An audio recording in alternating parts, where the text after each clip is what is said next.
Hi there, welcome back to Alchemizing Awareness in Asana.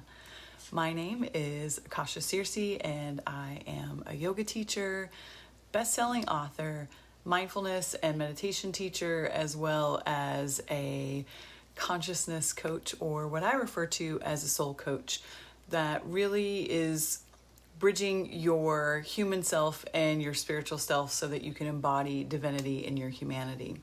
And I'm here to provide tangible tools to not only make that connection, but to also support you on your journey. Today, inside of this series, I want to introduce you to this idea of bandhas, or locks, or energy spaces within the body where we can contain the energy.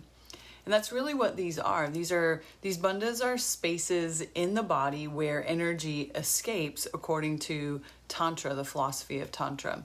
There are 3 of these spaces that we're going to focus on in this video. Often they're referred to, these 3 main bandhas are referred to when we practice yoga or when we sit and do breath meditations. And then when we simultaneously hold the energy in all 3 spaces, this is sometimes referred to as Mahabandha or Mahabandha, or the Great Seal, or the Great Lock. The word bandha translates as gate or seal, as you've heard me say, but when deeply studied in the context of practice, it really means this coming together, this bringing of the energy inward and upward. So I really want to share with you what these 3 locks are and how you can activate them. The most important thing is that you want to use about 50 to 75% of your maximum effort. It's just enough to really keep your spine and your head in an optimal mountain pose alignment. So what I will often say as head, heart, and base of spine. We want to release all of those bandhas when the practice is over, of course, when we go into Shavasana, or final resting pose.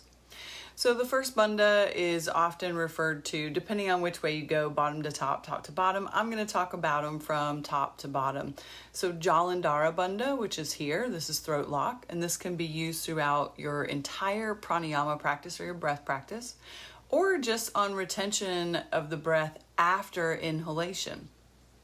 And jalandhara bandha means a net or a web, a lattice or a mesh. And in the practice of this bandha, the neck and throat are contracted, and then the chin is slightly drawn back, and the back of the neck is lengthened. And this position really contains prana, energy in the body, right? Within this space. So it's really holding the energy here.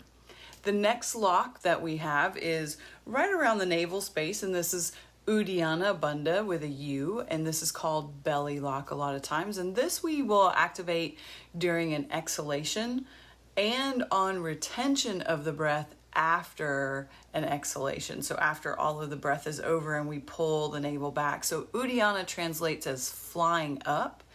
And this bandha is used to continue the upward flow of energy.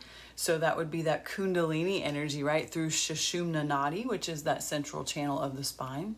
And here the abdomen is drawn in and up to lift the diaphragm and the internal organs up into the area toward our chest, or this space of what's referred to as the thorax, right? Then we have the third space, which is Moolah bandha, which is root lock, or the perineum, pelvic floor. And you can use this one alone or with uddiyana, right? After uddiyana is lifted, then you can also engage Moolah bandha, suspending the breath out after the exhalation. You want to gently contract the pelvic floor muscles upward, so like you're drawing the sit bones together, and continue to hold that for the duration of the practice. This one is often really misunderstood. And Moolah means root, source, origin, or base and foundation. It gets translated that way sometimes as well. And it's the location at the base of the spine, as you heard me say earlier, the perineum. And this bandha is used to lock energy in and to keep it from going downward, which is the aponic force. So we want to cultivate prana with these bandhas. And so it seals the foundation so that the energy can rise upward. And so if you've been to a flow class, you'll hear that language of root to rise. And so today I've discussed the bandhas, throat, navel, and root. When we practice, we'll go root, navel, throat. And we'll be practicing today live at 4 p.m. So if you're doing this series live, then you'll be seeing me live every day at 4 p.m. for a practice. Otherwise, you'll be going through the playlist and you'll see the videos pop up in order. Either way, I'm so grateful that you're joining me for this series, and I'm really looking forward to hearing what your bandha experience is like and how you feel like it is alchemizing your awareness in your yoga poses. In the meantime, I'll see you back here soon, and stay illuminated. Bye.